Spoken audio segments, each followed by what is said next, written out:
Hello नमस्ते friends, मैं आरती और हर रोज़ आप लोगों से बातें करती हूँ। आज मैं आप लोगों को बताना चाहूँगी कि मेरे साथ एक इंसिडेंट हुआ था। बहुत पहले की बात है, जब मेरी नई नई शादी हुई थी और मैं प्रेग्नेंट होकर के माँ बनी थी।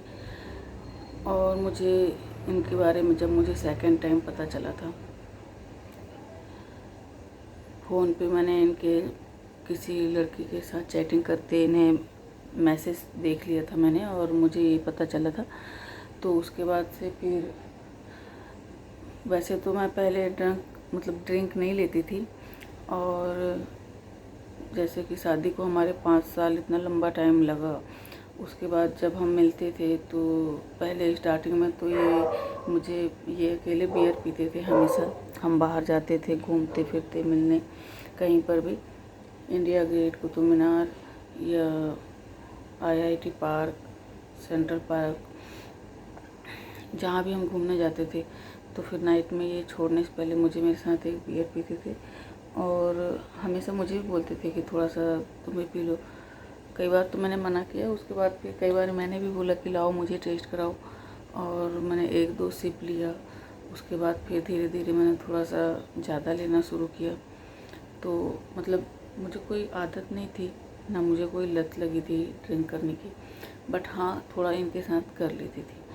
तो शादी के बाद जब मुझे सेकंड टाइम इनके बारे में पता चला था, तो फिर यही हुआ मेरे साथ कि मतलब मेरी इतनी गंदी कंडीशन हो गई थी कि मैं बाहर जा कर के और किसी भी रिक्शे वाले या ऑटो वाले से उसे कुछ पैसे कैश दे कर के एक्स्ट्रा, और मैं अपने लिए उससे ड्रिंक मंगाती थी और फिर मैं अकेले में उसे चोरी में लेती भी थी।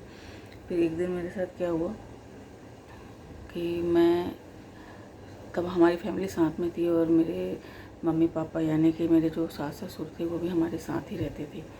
तो ये मुझे बोल कर के, शादी होने के बाद हमेशा मुझे बोल कर चले जाते थे कि मैं अपने फ्रेंड के पास जा रहा हूँ, आज मैं इधर जा रहा हूँ, आज मैं वहाँ जा रहा हूँ, लेट आऊँगा। मैंने कहा ठीक है, कोई नहीं। तो एक दिन ऐसे ही शायद वैलेंटाइन डे का दिन था और ये मुझे छोड़ कर के चले गए।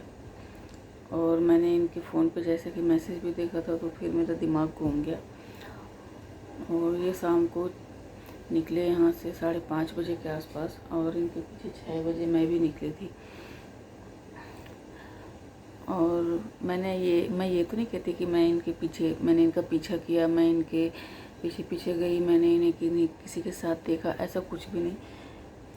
मैं इनके निकलने के आधे घंटे के बाद गई और मैं ड्रिंक लेकर के आई, एक वोडका लेकर के आई और मैंने कोल्ड ड्रिंक मिला करके वो ले लिया।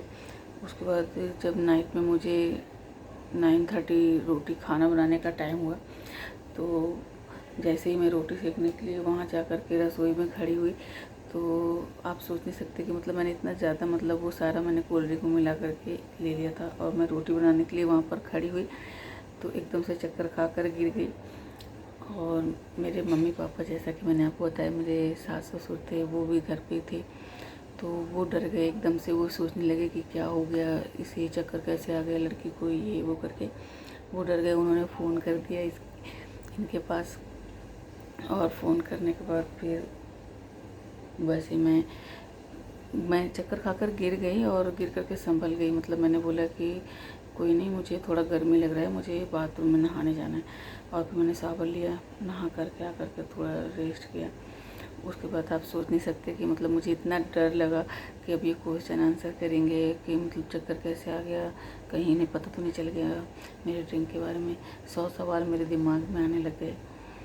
उसके बाद फिर जिस कोल्ड ड्रिंक में मैंने मिलाया था, एक्चुअली वो मम्मी पापा ही लेकर आए थे। तो फिर मम्मी पापा ने बोला कि लगता है कोल्ड ड्रिंक एक्सपायर थी, इस वजह से सो मैं बच गई। मतलब मेरे ड्रिंक के बारे में किसी को भी पता नहीं चला। तो ये एक छोटी सी स्टोरी थी जो मेरे साथ रियल में घटित हुई है, मतलब हुआ है ऐसा मेरे साथ। मैं बहुत मतलब बच गई थी शर्मिंदा होने से। So thank you, bye friends. ऐसे ही हम रोज़ मिलेंगे एक छोटी छोटी स्टोरी के साथ।